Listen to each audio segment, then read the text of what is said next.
지난주 금요일 날 오전에 제 아내랑 어디를 가면서 이 찬양을 했었어요. 너희는 가만히 있어 주가 하나님 내 말지어다. 그래서 그 얘기를 쭉 이렇게 했는데 금요 기도회 때 전사님께서 이 곡을 선정하셨어요. 아내가 저한테 나중에 물어보더라고요. 당신 전사님한테 말씀드려서 이 곡 하자고 말했나? 아니요, 안 했다. 그러니까 하나님께서 이렇게 은혜를 주셔서 이 찬양을 하게 하시고, 오늘도 사실은 이 찬양이 있는지 몰랐어요. 저는. 왜냐하면 곡이 없었던 것 같으죠. 예. 근데 딱 마지막 곡으로 이렇게, 오늘 곡이 좀 짧다. 내가 이렇게 PTP 올리면서. 근데 하나를 이렇게 딱 찬양을 해서 제가 본문을 다 준비했다가 갑자기 마지막에 이 찬양을 하면서 이 본문을 갖고 설교를 좀 해야 되겠다라는 마음을 이렇게 주셔서 저도 본문을 바꿔서 이렇게 지금 말씀을 나누려고 합니다. 인생을 살면서 가만히 있는다는 건 진짜 어려워요. 운전하고 가다가 누가 빵 하고 아니면 말도 안 되는 일로 트집 잡을 때 가만히 있는 거 그거 진짜 어렵습니다.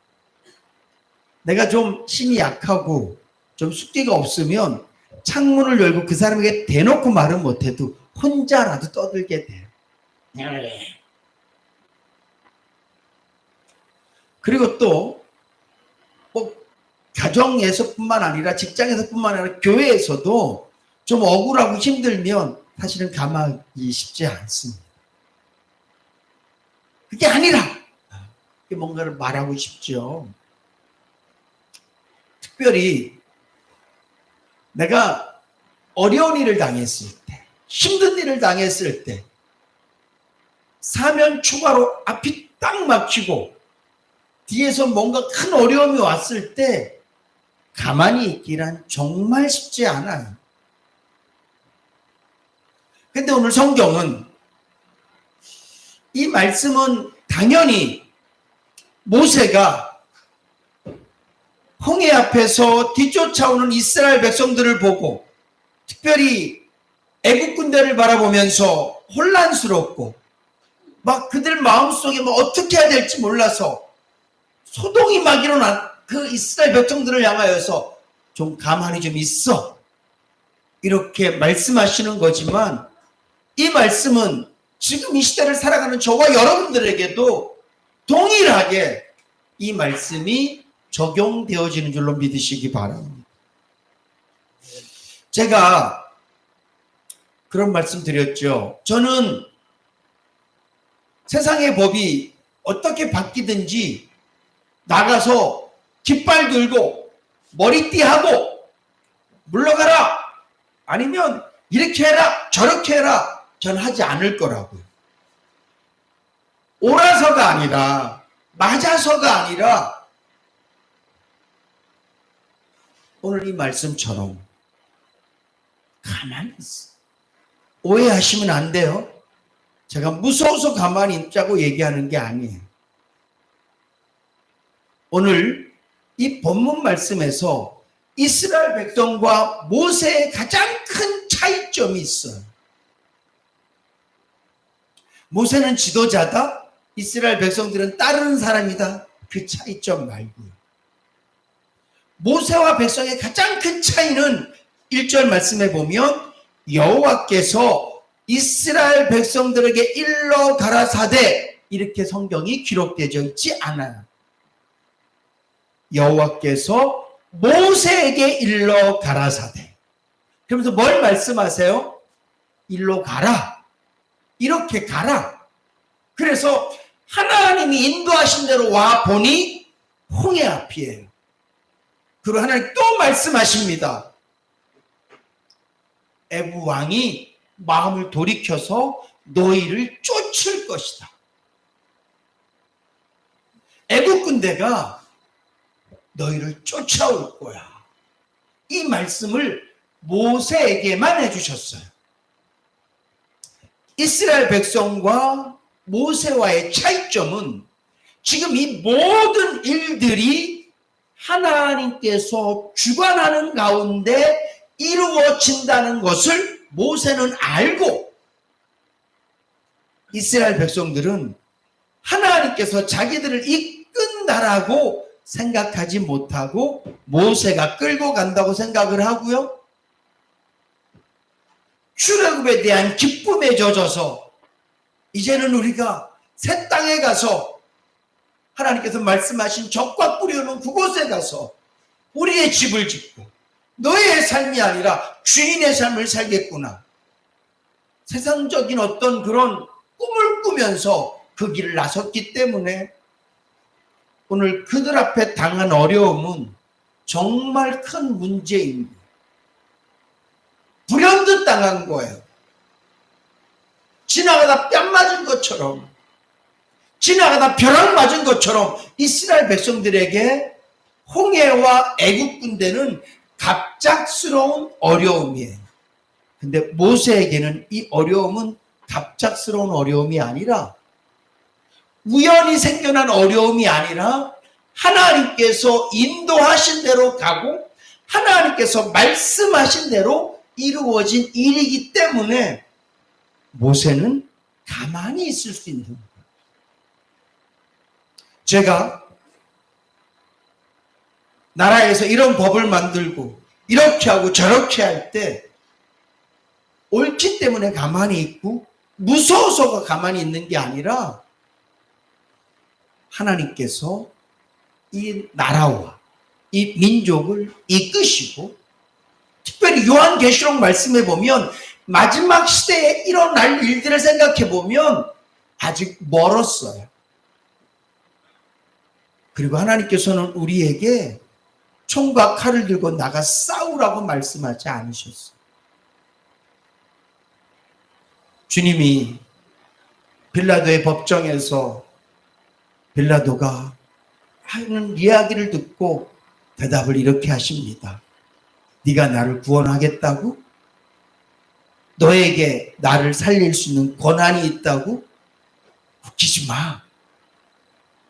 내가 지금이라도 하늘에 있는 영들을 부르면 이까지 군대.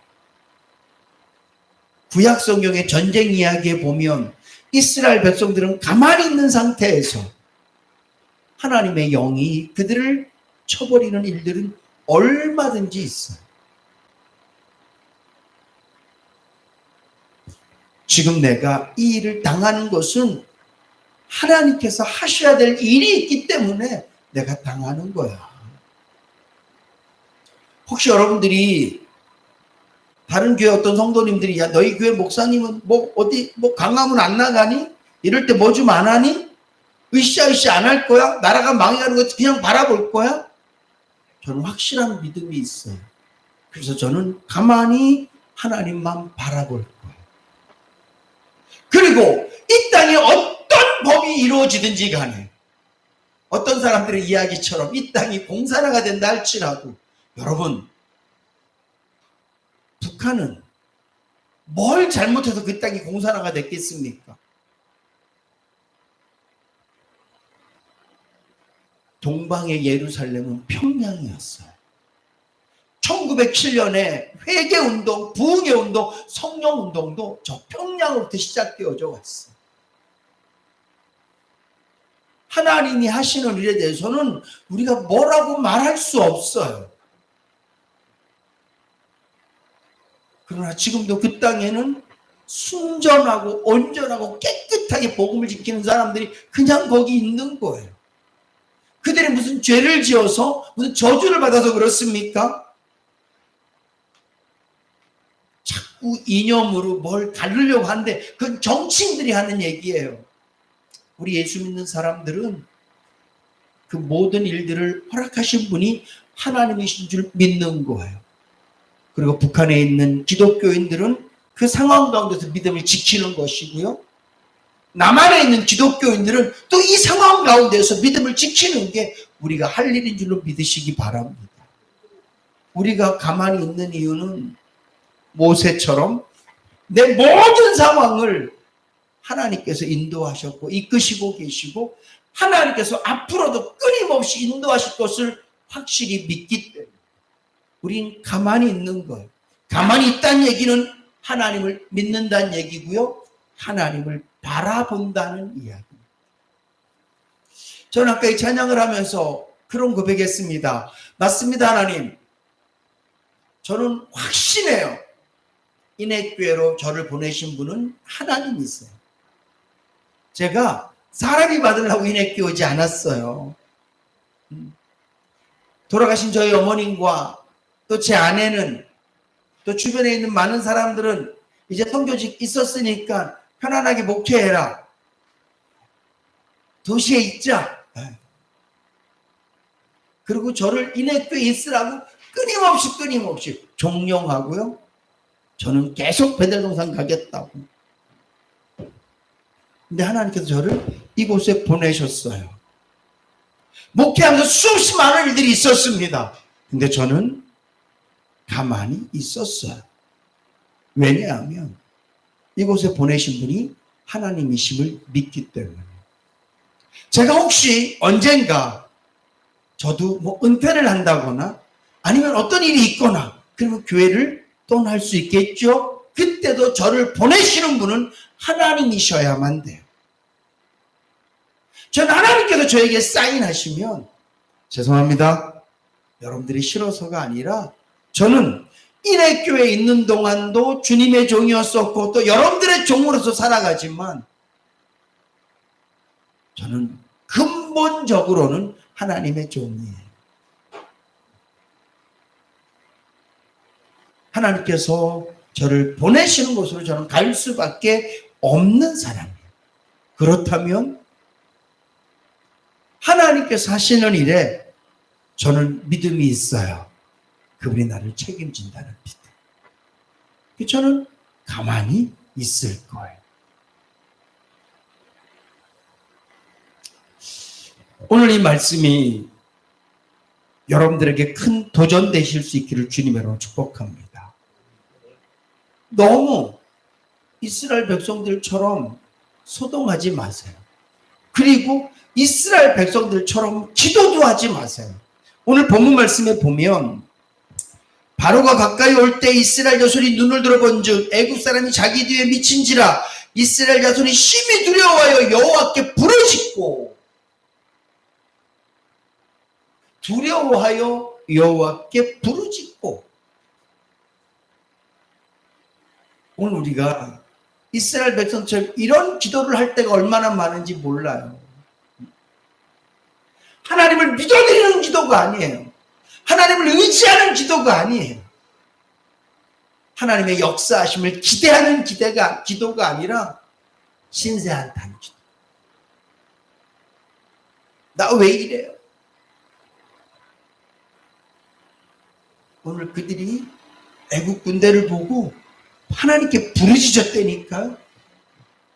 근데 이 기도가 왜 잘못된 기도라는 걸 알 수 있냐면 기도도 하면 또 뭐라고 얘기해요? 하나님께 부르짖고 모세를 바라보면서 뭐라고 얘기해요? 너 우리 왜 끌고 왔어? 우리가 그냥 애굽에서 종살이하겠다고 얘기했잖아.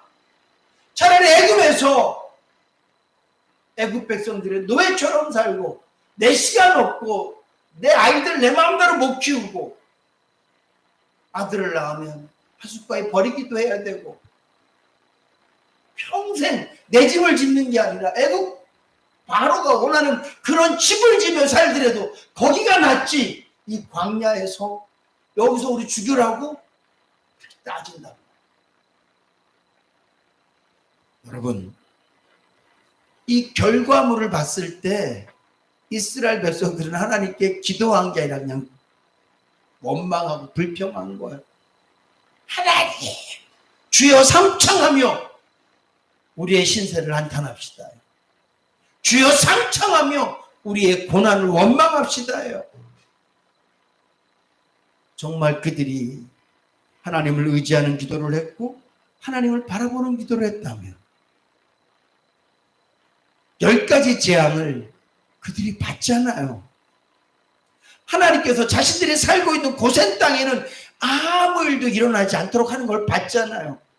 마지막 재앙에 애굽에 있는 모든 집집마다 장자는 죽어가고 심지어는 동물들까지 첫 새끼는 다 죽는 걸 봤잖아요. 어린 양의 피를 문선줄에 바른 자기들 집은 그 누구도 죽지 않았다고 그들이 알았잖아요. 하나님께서 그들을 죽이시려고 했다면 애굽에서 죽였겠죠. 하나님을 부르며 지금까지 역사하신 하나님, 그들이 구전으로 들었던 아브라함의 하나님, 이삭의 하나님, 야곱의 하나님, 그리고 그들이 출애굽할 때 요셉의 뼈를 들고 나오거든요. 왜냐하면 그들에게는 이 요셉이 했던 말들이 기록되어져 있는지 구전되었는지 모르지만 요셉이 너희들이 출애굽할 때가 있을 것이다.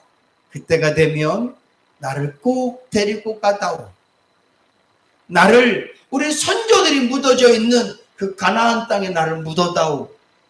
그 이야기를 그들이 알았기 때문에 그들은 출애굽하면서 요셉의 뼈를 들고 나온단 말이죠. 하나님을 기억했어야 돼요. 여러분, 기도는 하나님의 말씀을 기억하는 것인 줄로 믿으시기 바랍니다. 기도는 내 얘기만 하는 게 아니에요. 내 상황만 보고 드리는 게 아니라 기도는 내 상황을 이야기하고 하나님의 약속을 기억하는 거예요. 기도는 나의 형편을 이야기하고 하나님의 말씀을 기억하는 거예요. 우리가 내 형편만 이야기하고 하나님의 말씀을 기억하지 않으니까 미운 사람은 미운 사람으로 남아있는 거예요. 하나님, 저 사람 미워요. 저 사람 때문에 힘들어요. 그리고 말씀을 기억하셔야죠. 내가 너희를 사랑한 것처럼 너희도 사랑해라. 내가 너를 용서한 것처럼 너도 용서해라. 이 말씀을 기억하지 않습니까? 그러면요, 하나님 사랑할 힘을 달라고 기도할 수밖에 없어요. 어려움이 있을 때 하나님 나 이거 어려워요. 이거 이래서 어렵고 저거 저래서 어렵습니다. 우리는 그렇게 기도할 수 있어요. 근데 하나님의 말씀을 기억하지 않으면 그냥 어려움을 이야기한 것으로 끝나요. 어디 상담받으러 간 거랑 똑같아요. 나 이렇게 어렵습니다. 어렵습니다. 다 들어주지요. 다를 게 뭐가 있습니까? 하나님의 말씀을 기억하셔야죠. 너희 구할 것을 하나님께 아뢰라. 아무것도 염려하지 말고. 하나님의 평강이 그리스도 예수 안에서 너희 마음을 지키실 것이다. 아, 기도하면 문제가 해결되는 것보다 우선되어지는 게 내 마음의 평안이구나. 그 말씀을 깨달으면 내 마음의 평안을 위해서 하나님의 임재를 기다리고요. 예수의 평강이 내 마음을 지킬 수 있도록 우리가 하나님 앞에서 그런 것들을 더 붙잡을 텐데 어렵고 힘들다는 얘기만 하고 끝. 사랑하는 성도 여러분, 오늘 이스라엘 백성들은 앞에 있는 홍해와 특별히 뒤쫓아온 애국 군대를 바라보고 하나님께 부르짖었는데 이건 기도가 아니에요. 혹시 여러분 이러고 계시진 않습니까? 다시 말씀드립니다. 우리를 예수 믿게 하신 분은 하나님이신 줄로 믿습니다. 하나님이 예수 믿게 하셨는데 예수 믿는 우리의 삶이 어려움들이 계속 앞에 가로서요. 어려움이 막 뒤쫓아와요. 앞에서 어려움이 막고 있고 뒤에서 어려움이 쫓아오고 그럴 때 우리는 하나님 앞에 하나님 왜 이러시죠? 그러기 전에 우리는 먼저 고백하고 믿어야 돼요. 나를 예수 믿게 하신 분이 하나님이시다. 제가 언젠가 그런 설교를 한 적이 있지만 한번 따라 합시다. 하나님은 계획이 다 있으시다. 아멘. 그럼요. 하나님께서 모세에게 내가 너를 홍해 앞으로 인도할 거야. 바로가 정신 차리게 할 거. 200만이나 되는 그 엄청난 우리의 노예들이 다 나갔어. 도대체 내가 무슨 짓을 한 거지? 정신 차리고 쫓아오게 만들 거야. 근데 그것은 우리를 죽이기 위함이 아니야. 그것이 이스라엘 백성들을 광야에서 멸절시키기 위함이 아니에요. 오늘 말씀에 있는 것처럼 하나님이 하나님 되심을 보여주기 위해서. 어쩌면 오늘 본문 말씀에 보면 모든 장관들이 다 병거를 타고 쫓아오거든요. 그동안 이스라엘 백성들을 괴롭히고 못살게 굴고 늘 그들을 향해서 굽신굽신거렸던, 언제나 내 앞에서 잘난 척하고 높은 체하고 나를 못살게 굴었던 하나님의 백성들을 못살게 굴었던 그 사람들을 하나님께서 정리하시고 하나님을 부인하고 이스라엘 백성들을 괴롭혔던 사람들의 마지막을 보여주시기 위해서 하나님께서 연출하신 장면이란 말이죠. 근데 모세는 그것을 아는 거예요. 그렇기 때문에 이스라엘 백성들이 그를 향해서 뭐라고 소리치고 말도 안 되게 트집 잡고 우리가 여기서 죽는 것보다 거기가 더 나았다, 이런 트집을 잡을 때 모세는 가만히 있어라. 여기서 모세도 꿈틀거릴 수 있죠. 모세도 꿈틀거릴 수 있죠. 모세도 가만히 안 있을 수 있죠. 모세도 팔짱 걷어붙이고 한번 해볼까? 그럴 수 있죠. 근데 모세는 확실히 알았어요. 하나님이 인도하셨다. 하나님이 하실 일이 있다는 거죠. 사랑하는 성도 여러분, 제가 하나님의 말씀을 의거해서 여러분들에게 자신 있게 말씀드립니다. 여러분들의 인생에 홍해를 만나거나 여러분들의 인생에 애국 군대가 쫓아오거든 가만히 계십시오. 가만히 있으라는 얘기는 진짜 아무것도 하지 말라는 얘기가 아니라 가만히 있을 수 있도록 나와 함께 계신 하나님을 기억하십시오. 그리고 말씀을 기억하십시오. 그리고 말씀 붙잡고 기도하시고 하나님을 바라보십시오. 저는 앞으로도 계속 이 말씀대로 살려고 애쓸 겁니다. 목회지에서도 마찬가지예요. 뭐 어떤 일이 있을지는 아무도 모르죠. 그럴 때마다 이 말씀을 기억하면서 나를 인해교회 보내신 분은 하나님이십니다. 나를 지금까지 쓰신 분도 하나님이십니다. 앞으로 내 인생 가운데 함께 하실 분은 오직 하나님뿐이십니다. 나는 하나님을 바라보고 의지하기 때문에 하나님께서 하실 일을 기대합니다. 그 마음 가졌을 때 우리는 가만히 있을 수 있어요. 그리고 중요한 거, 아까도 말씀드렸지만 이스라엘 백성들처럼 기도하는 척 하지 마세요. 그건 기도 아니에요. 물론 하나님께서 우리의 소리를 들으시겠지만 그렇다고 해서 하나님의 계획이 바뀌지는 않아요. 오늘 저와 여러분들이 해야 되는 기도는 하나님 내 뜻이 이겁니다가 아니라 주님의 계획은 무엇입니까? 이렇게 알아야 되거든요. 오늘 저와 여러분들이 그래서 이스라엘 백성들처럼 하나님의 뜻도 모르고 그냥 되어지는 상황 앞에서 불평하고 원망하고, 그래도 하나님의 은혜로 이스라엘 백성들이 얼마나 많이 원망하고 얼마나 많이 불평하고 이 애굽을 지나면서 얼마나 많이 의심을 하고 결국 그들의 세월이 40년이라는 긴 세월로 바뀌고, 그럼에도 하나님께서는 그들을 사랑하시니까 끌고 가기는 하시는데 얼마나 보기에 간단해요. 금방 벌어질 것 같고 관계가 끊어질 것 같고 너무너무 아슬아슬해요. 하나님과 이스라엘 백성들의 관계가. 그럼에도 하나님께서 붙잡고 계시니까 끌고는 가지만 이왕이면 이 광야길 힘들고 어려워도 믿음으로 이 길을 걸어가셔서 기쁨으로 가시고 소망으로 가시고 믿음으로 가시고 담대함으로 걸어가실 수 있기를 주님의 이름으로 축복합니다. 마지막으로 부탁드립니다. 어떤 일이 생길 때마다 나를 이곳으로 인도하신 분은 하나님이시다. 이 어려움을 묵인하시고 허락하신 분도 하나님이시다. 그러시다면 하나님께는 계획이 있을 것이다. 하나님을 바라는 온전한 믿음으로 가만히 계시면서 오히려 주님의 뜻을 더 물으며 나아가는 저와 여러분들 되실 수 있기를 주님의 이름으로 축복합니다.